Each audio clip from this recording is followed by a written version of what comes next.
The fourth ward, we have Patrick Reid. So, Patrick Reid, introduce us to yourself and why are you running for council in the fourth ward? Thank you very much for having me. I'm feeling comfortable because I'm back at Rutgers University where I studied and achieved 2 bachelor's degrees here in sciences. And so to be back here is a tremendous pleasure. I have been in. You represent Rutgers North. Rutgers North all the way, not only the undergraduate but the graduate school as well.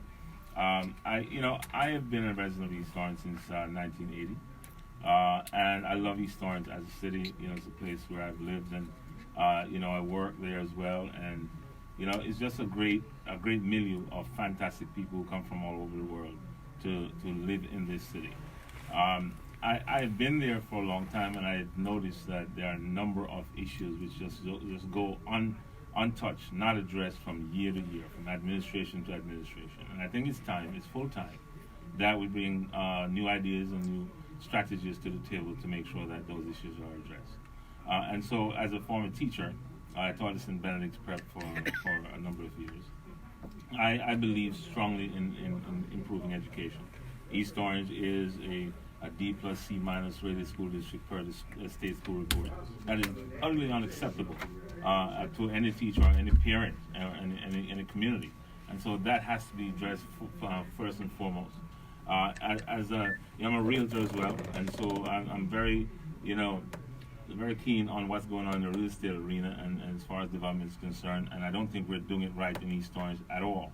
The 30-year tax abatements that's associated with these developments that are coming in are totally putting our taxpayers, our homeowners, at risk of losing their home because they bring rising property taxes with them, and they don't have to. If the city council would do its job well in negotiating better contracts with the developers, they would not have to stress the homeowners so much. But you can't keep giving every developer who comes to town and want to put up a development. They're getting prime property. East Orange is prime property. Because you're saying now, with interest in Newark and interest in East Orange, we no longer need. We don't need to. Well, I believe there should be some incentive for development, but you cannot give 30-year tax abatements to everyone who comes to the city. Just a couple of weeks ago, my opponent, who I'm running against, she just left here, voted for 2 tax abatements for developers who have been in the city and are making lots of money in the city. 2 30-year tax abatements. Without even understanding why, and that baffles the mind in that they vote lock, stock, and barrel the same way every time, and you have to ask yourself why, and you have to ask yourself why when you realize that developers are contributing to the campaign, and I think that's tragic. And part of what you're saying is that because tax abatements were originally concepts when there was urban blight, and people did not want to invest in Newark or East Orange. Especially after 67 in the 70s, people didn't invest there, even in the 80s. Mm-hmm. And a way to try to get people to invest was to promise tax abatements. Okay, but we don't have to do that anymore because East Orange is 20 minutes out of New York City.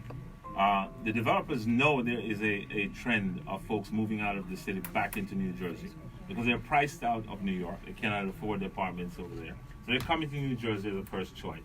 And so we must also understand that trend and say, okay, this is where they want to be. The developers come in because they see money at the end of the day.